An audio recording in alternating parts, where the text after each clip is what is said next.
बिस्मिल्लाहिर्रहमानिर्रहीम। अस्सलाम वालेकुम नादरीन, आप यूट्यूब चैनल देख रहे हैं। मैं इमरान खान हूँ। आज़ाद कश्मीर का इलेक्शन कामयाबी से चोरी कर लिया गया है और जहाँ पे वोट बिल्कुल नहीं पड़े उन जगहों पर भी बहुत ज़्यादा वोट निकल आए। यानी मैं आपको मिसाल देता हूँ कि हमारे दोस्त हैं राजा बशारत, उन्होंने हल्फन ये कहा कि उनके पूरे यूनियन कौंसिल में लोगों ने हलफ लिया था और वो हलफ ये था कि कोई भी वोट डालने नहीं जाएगा।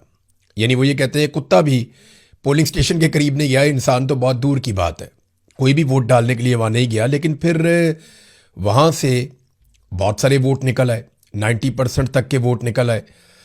तो हुकूमत तो ये कहती है कि जी 90% वोट निकलना बड़ी नॉर्मल बात है, लेकिन इन हालात में जिनसे इस वक्त आज़ाद कश्मीर गुजर रहा है, 100 के करीब लोग शहीद हो गए हैं। अल जज़ीरा ने अभी रिपोर्ट किया कि 80 से ज़ायद शहादतें हो गई हैं। जो ह्यूमन राइट्स चैप्टर है आज़ाद कश्मीर का, वो ऑब्जर्वेटरी बॉडी जो है वो ये लिखती है कि 84 शहादतें उन्होंने पहले लिखी। उसके बाद अब तक की इतला के मुताबिक 4 से 5 लोग मुजफ्फराबाद में मजीद शहीद हो गए, ज़ख्मी भी बहुत बड़ी तादाद में। तो अगर आप जमा माइनस करें तो आज़ाद कश्मीर में इलेक्शन वाला माहौल नहीं है। तमाम सहाफ़ी जो मौके से रिपोर्ट करें वो ऐसे ही है। एजेंसियाँ बड़ी तादाद में पहुँचा दी गई थी, सादा कपड़ों में लोग बहुत बड़ी तादाद में मौजूद थे, उनके पास हथियार भी थे। जो मीडिया वाले कवरेज करते थे वो पास आके कान लगा के सुनते थे कि अगर कोई भी पाकिस्तानी मीडिया में कोई ऐसी कवरेज करने की कोशिश करे या सोशल मीडिया के लिए भी वीडियो बनाए तो उसको तो पकड़ के फ़ौरन जेल में डालो और प्रिजन वैन में डाल के उसको वहाँ से गायब करो। सुबह के वक्त जब वोटर्स नहीं मिल रहे थे तो बाकायदा मेरे पास वीडियोस मौजूद हैं, वहाँ मकामी लोगों ने मुझे भिजवाई कि एजेंसी वाले जो लोग सादा कपड़ों में आए थे उनको लाइन में खड़ा कर दिया और उनका कोई ताल्लुक ही नहीं है उस हल्के के साथ जहाँ पर उन्हें खड़ा कर दिया, और उनकी वीडियो बना के दे दी मीडिया को, जनाब ये वीडियो आप चलाएं। तो वो लोग वहां के हैं ही नहीं। मैं चैलेंज करता हूं कि बहुत सारी वीडियोस में जो लोग दिखाए गए वो उन हलकों के हैं ही नहीं। आज़ाद कश्मीर के मुख्तलिफ इलाकों से कारकुनों को इकट्ठा करके जो 8 पोलिंग स्टेशन हैं शहर वाले, वहां पर उन्हें पहुंचाया गया। जब उन लोगों से पूछा गया आपका किस इलाके से ताल्लुक है, तो उनमें से कोई भी उस पोलिंग स्टेशन का वोटर या सपोर्टर नहीं था। लेकिन वहां पर गहमा गहमी दिखानी थी क्योंकि DSNGs पहुंच गई थी चैनल्स की कवरेज करने के लिए, ARY एक्सप्रेस, जियो, ये सारे वहां पे आ गए थे। और क्योंकि इन्होंने कवरेज करनी थी तो फौरी तौर पे फुटेज भेजनी थी, तो एजेंसियों ने पहले अपने बंदे खड़े कर दिए, फिर आसपास के इधर उधर के हलकों से, इलाकों से पॉलिटिकल पार्टीज को हुक्म दिया गया कि अपने कारकुन यहां पहुंचाएं, चाहे वो इस हल्के के हैं या नहीं है। बिल्कुल इररेलेवेंट रही आवाम, 10% के आसपास वोटिंग हुई है, लेकिन हजारों वोट निकल आए जाली फार्म 47 पे नवाज शरीफ की पार्टी के। तो अब आज़ाद कश्मीर का इलेक्शन चोरी करने के बाद नून लीग को सादा अक्सरियत, अब तक ऐसा लगता है कि दिलवा दी गई है, उन्हें सादा अक्सरियत मिल गई है। एक खबर यह चलती है कि नून लीग और एस्टेब्लिशमेंट में लड़ाई चल रही है और इनके अंदर कोई इख्तलाफ पैदा हो गया है। दूसरी खबर यह चलती है कि जनाब नून लीग की हुकूमत बन गई आज़ाद कश्मीर में, और वो भी मिलिट्री एस्टेब्लिशमेंट की पूरी सपोर्ट के साथ। तो इनमें से एक ही चीज ठीक हो सकती है ना। देखिए, मैं आपको बड़ा क्लियरली ये बता देता हूं जो मेरी समझ है इस सारे मामले में। नून लीग और एस्टेब्लिशमेंट में इख्तलाफ जरूर हो सकता है किसी बात के ऊपर, किसी एक नुक्ते के ऊपर, लेकिन लड़ाई नहीं हो सकती क्योंकि ये एक दूसरे की इंश्योरेंस पॉलिसी है। नवाज शरीफ और जरदारी ये कभी भी फील्ड मार्शल आसिम मुनीर से नहीं बिगाड़ेंगे, क्योंकि ये जानते हैं कि इमरान खान से इन्हें अगर किसी ने बचाया हुआ है तो वो फील्ड मार्शल आसिम मुनीर है। अगर इमरान खान साहब को फौज रुकावट ना बने और मिलिट्री एस्टेब्लिशमेंट और एजेंसियां अदालत के ऊपर से दबाव खत्म कर दें और इमरान खान साहब के मामलात को कानून के मुताबिक देखा जाए, तो ये एक हफ्ता भी इमरान खान का मुकाबला नहीं कर सकेंगे। वो फौरी तौर पे बेल करवा के बाहर आएगा और इनका जीना हराम कर देगा, और ये 1 महीना भी सस्टेन नहीं कर पाएंगे जितनी बड़ी अवामी कुव्वत उसके साथ है। तो अगर इमरान खान को जेल में रखना है और निशाने इबरत बनाना है या उससे जान छुड़ानी है, तो उसके लिए आसिम मुनीर की जरूरत है, नवाज शरीफ को और जरदारी को। और सियासत के सीने में दिल बिल्कुल नहीं होता, ये आप खातिर जमा रखिए। नवाज शरीफ को अपने खानदान से बाहर कोई नहीं मिला वजीर आजम बनाने के लिए, अपने खानदान से बाहर कोई नहीं मिला वजीर आला बनाने के लिए, तो आपको लगता है कि वो किसी और को इख्तियार में आने देगा? और आसिफ अली जरदारी की वाहिद ख्वाहिश यही है कि उसका बेटा किसी तरह वजीर आजम बन जाए उसकी जिंदगी में, और उसके लिए वो एस्टेब्लिशमेंट के हाथ मजबूत करने के लिए तैयार है और सिंध का पानी तक बेच देने के लिए तैयार है, जो उसने किया भी और कहा भी। तो ये आसिम मुनीर से नहीं लड़ेंगे क्योंकि इमरान खान को कंट्रोल करने के लिए इन्हें आसिम मुनीर की मदद चाहिए। और यह भी मैं आपको बताऊं कि आसिम मुनीर को भी सस्टेन करने के लिए, मौजूद रहने के लिए और अपने वजूद को बरकरार रखने के लिए उसको भी जरूरत है आसिफ अली जरदारी और नवाज शरीफ की सपोर्ट की, या नून लीग और पीपल्स पार्टी की सपोर्ट की। उनके बगैर वो भी कुछ नहीं है। यानी अगर पॉलिटिकल सपोर्ट हट जाए तो वो तो सिर्फ एक डिक्टेटर रह जाएगा ना, और डिक्टेटर जो है वो उसको उसकी एक्सेप्टेंस बहुत कम हो जाती है, वो उतना एक्सेप्टेबल नहीं होता दुनिया में। हाँ, अमेरिका उसकी गेम उठाएगा, थोड़ी सी और उठाएगा जब तक अमेरिका का काम है, लेकिन फौज के अंदर से भी रिजेंटमेंट आएगी और मामलात मुश्किल हो जाएंगे। तो ये नवाज जरदारी और आसिम मुनीर ये एक दूसरे की इंश्योरेंस पॉलिसी है। आसिम मुनीर के बगैर ये एक हफ्ता भी इमरान खान को अंदर नहीं रख सकते। मुझे ना नून लीग के एक बड़े सीनियर आदमी ने एक बात कही थी, ये बात कही थी 2025 में, मेरे से उसकी बात हो रही थी, मैं कुछ चीजें जानना चाहता था। तो वो बंदा काफी बेहतर आदमी है और सीनियर रहनुमाओं में से एक है। तो मेरी उससे बात हो रही थी, उसने मुझे बड़ी जबरदस्त बात की। उसने कहा, इमरान साहब, हमारी जो पॉलिसी है ना उसमें सबसे बड़ी कामयाबी यह है कि पीटीआई के लोगों में, इमरान खान में और फौज के अंदर एक ऐसी लड़ाई लगी रहे जिसकी कभी भी कोई नतीजे पे ना पहुंचे। वो यानी फौज को पीछे हटने का भी मौका ना मिले और इमरान खान साहब जो हैं वो भी इस लड़ाई को लड़ते रहें। तो उन्होंने कहा जी हमारी कामयाबी इसमें है कि ये लड़ाई लगी रहे। देखिए, मिलिट्री एस्टेब्लिशमेंट को सियासत से बाहर निकालना ये सारी पॉलिटिकल पार्टीज की जिम्मेदारी है, और आजकल ये सारा बेड़ा इमरान खान साहब ने अपने कंधे पे उठाया हुआ है।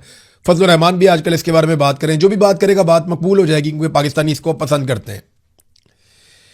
लेकिन कुछ लोग ऐसे हैं जो मां बहन की गंदी गाली भी दे देते हैं। कुछ लोग ऐसे हैं जो मां बहन की गंदी गाली देने के अलावा बहुत ही गलीज जबान भी इस्तेमाल कर लेते हैं, और ये हर पॉलिटिकल पार्टी के अंदर हैं।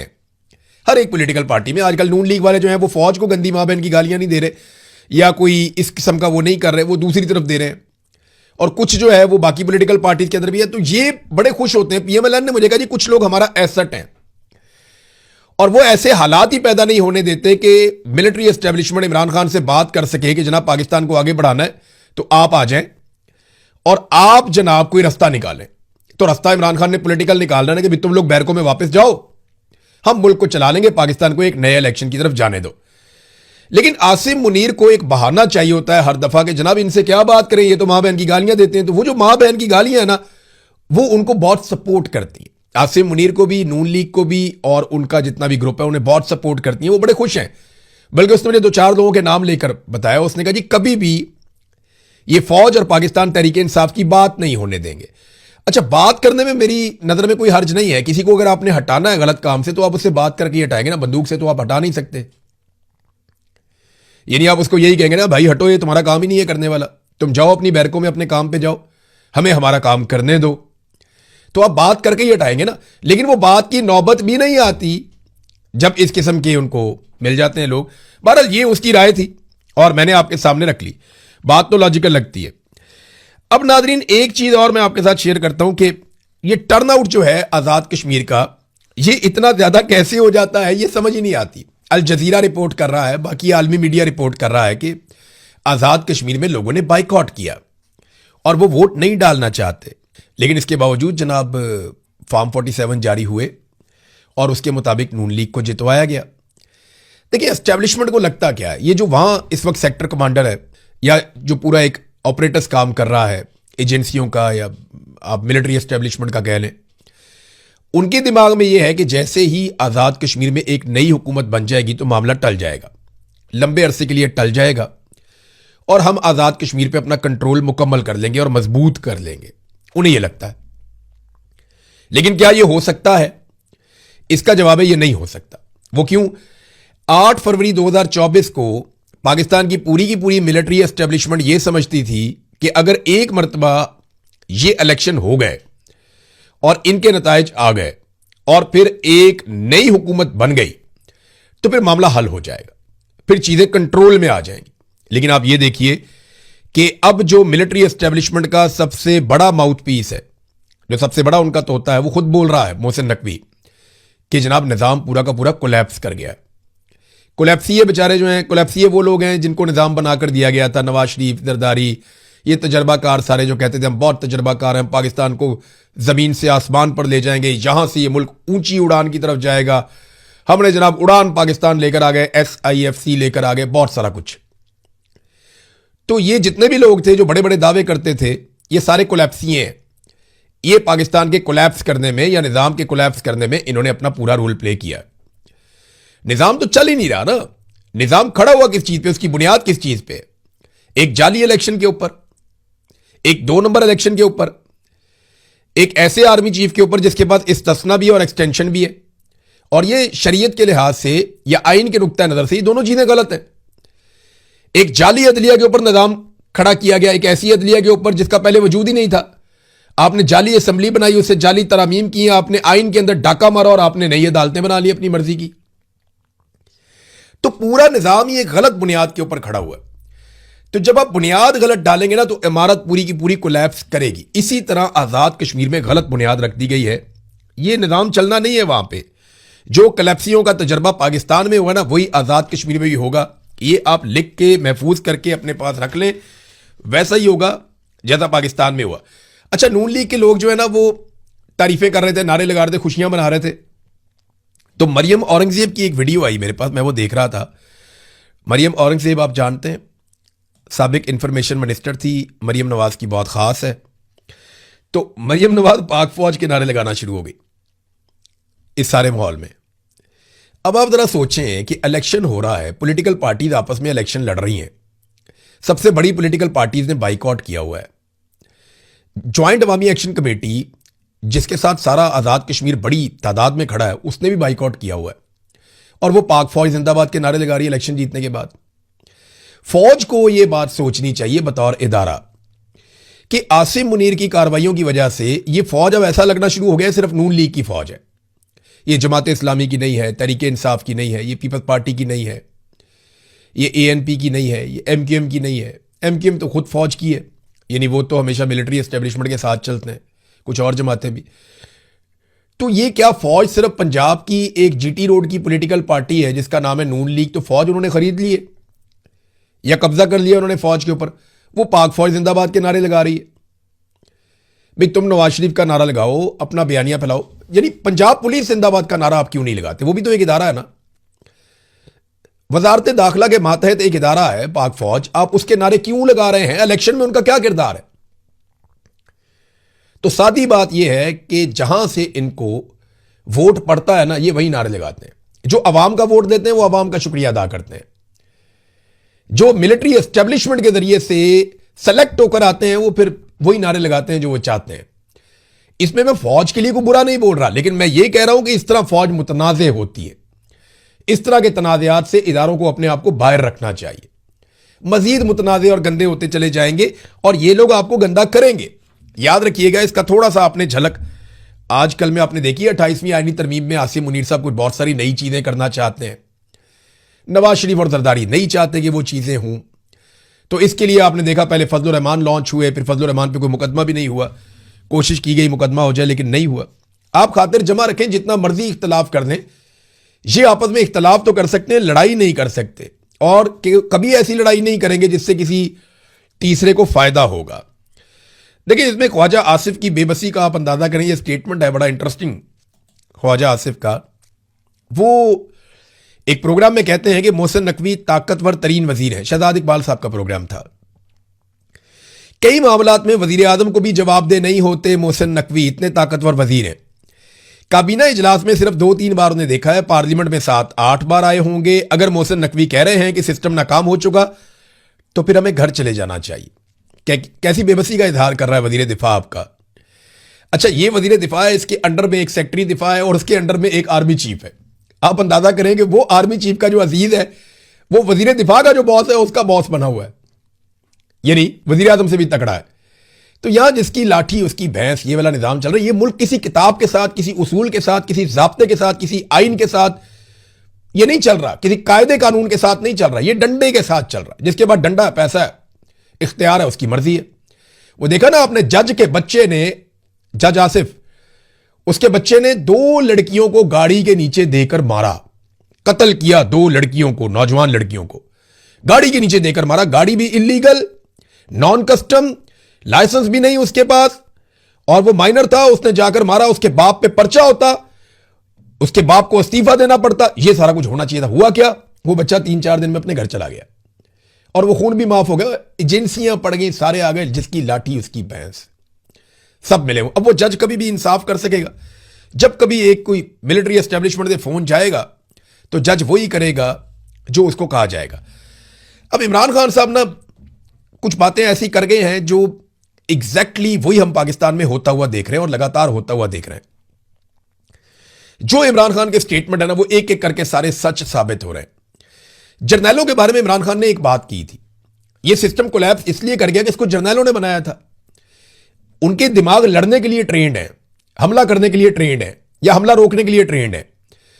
वो मुल्क चलाने के लिए ट्रेंड ही नहीं है उनके दिमाग, उनकी वो ट्रेनिंग ही नहीं है। वो हर वक्त मारो, मर जाओ, कत्ल करो, ये वो इसी मोड में रहते हैं। तो उनको मेरे ख्याल में जंगों में एंगेज रहना चाहिए, लड़ाई में एंगेज रहना चाहिए, इन चक्रों में नहीं आना चाहिए। इमरान खान ने क्या कहा था सुने, उन्होंने कहा कसूर जर्नैलों का भी नहीं है, बल्कि ये इदारे की तरबियत है। इनके पास मुल्क चलाने का विजन ही नहीं है, इनकी तरबियत ही नहीं है बहस करने की, इज्तिहाद करने की, इख्तिलाफ राय की। चर्चिल ने कहा था कि जर्नैल का काम जंग लड़ना है, फैसला सादी की सलाहियत उनके पास होती ही नहीं है। कायदे आज़म ने भी यही कहा था कि तुम्हारा काम जो है वो पॉलिसी बनाना नहीं है, पॉलिसी अवाम के मुंतखब नुमाइंदे बनाएंगे, तुम सिर्फ उसके ऊपर अमल दरामद करोगे। फिर इमरान खान ने कहा कि इन जर्नैलों को बस ऐसा टारगेट देना चाहिए जैसे जाओ पहाड़ पर चढ़ाई करके फतह कर दो, बस आप इनको बताएं इधर चढ़ जाओ भाई जाओ। जब इनको मुल्क चलाने का कहोगे तो मुल्क नहीं चलेगा, ये इमरान खान ने कहा था। और आज मोहसिन नकवी जो सबसे बड़े जर्नैल का माउथ पीस है, वो ये कहता है कि इमरान खान ने ठीक कहा था, जर्नैल एक मरतबा फिर मुल्क को चलाने में नाकाम हो चुके हैं, वो कामयाब नहीं हुए। अब नाज़रीन इस बात पे आ जाएं कि पाकिस्तान तहरीक इंसाफ के लोग, मेरे से एक सवाल भी किया, कुछ लोग यहां पे सवालात पूछते भी हैं कि जी क्या इस मौके से फ़ायदा उठाना चाहिए कि कश्मीरी निकले हुए हैं, मोमेंटम बना हुआ है, निज़ाम कोलैप्स कर गया। तो मेरा जवाब सीधा सीधा ये है कि पीटीआई को जो करना ना वो खुद ही करना पड़ेगा। जो लड़ाई है वो अपने बलबूते पे लड़नी पड़ेगी, वो पाकिस्तान की सबसे मकबूल पॉलिटिकल पार्टी है, तो ये लड़ाई उन्हें अपने कंधों पे लड़नी पड़ेगी। सुहेल अफरीदी ने एक बड़ा बोल्ड ऐलान किया है कि जो आखिरी आदमी होगा वहां पे वो मैं होऊंगा। अली अमीन गंडापुर ने कहा था जो पहला आदमी होगा वो मैं होऊंगा, कि अगर पहली गोली मैं खाऊंगा। लेकिन सुहेल अफरीदी ने कहा कि अगर वहां पे कभी हालात बहुत खराब हो गए और जो आखिर तक खड़ा रहा तो वो मैं खड़ा रहूंगा। अब ये तो जब वक्त आएगा तो पता चलेगा और वक्त साबित करेगा, क्योंकि जितना बड़ा ओहदा होता है उतनी बड़ी आपकी फिर जिम्मेदारी भी होती है। अलीमा खानम ने एक स्टेटमेंट दिया है और ये बहुत इंपॉर्टेंट है, मैं आपको इसलिए सुनाऊंगा कि पहले आप अलीमा खानम का सुने, फिर आप जिब्रान इलियास का सुने। इन दोनों के जो स्टेटमेंट है ना, वो एक चीज क्लियर कर रहे हैं कि वो सिपाहियों को ये बता रहे हैं कि आपने गोली नहीं चलानी, और गोली आपने क्यों नहीं चलानी। यानी अब वो डायरेक्टली फौज के साथ, इदारों के साथ या सिक्योरिटी फोर्सेस के साथ मुखातिब है। लेकिन अलीमा खानम कह रही है कि अब ना आपने गोलियां खानी है और ना किसी ने गोलियां मारनी है, क्योंकि ये सिपाही भी हमारे बच्चे हैं, फौजियों के बच्चे भी हमारे बच्चे हैं। शहादतें किसकी हो रही हैं? सिपाहियों की और अवाम की। फौजियों ने भी इमरान खान को वोट दिया था, पुलिस वाले भी कहते हैं कि इमरान खान को निकालें।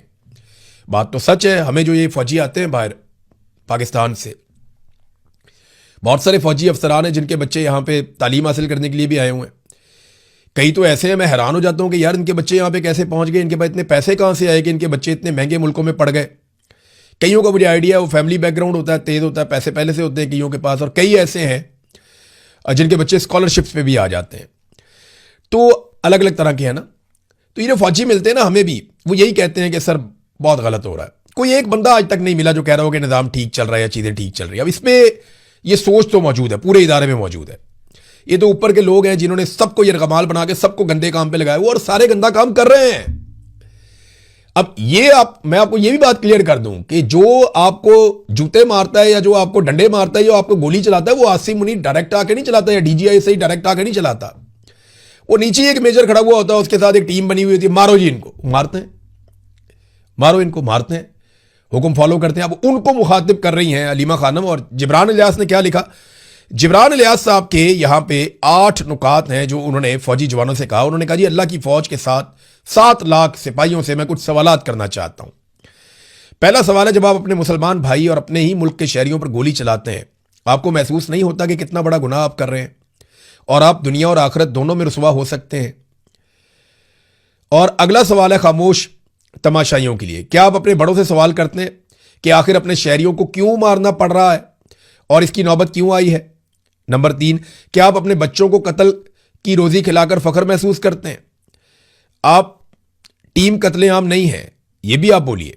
नंबर 4, आपके घर वाले मुतमईन हैं आपकी इस नौकरी से जिससे किसी की मां की गोद उजड़ जाती है और किसी खानदान का कीमती शख्स अपने बच्चों से, अपने वालिदैन से हमेशा के लिए दूर हो जाता है?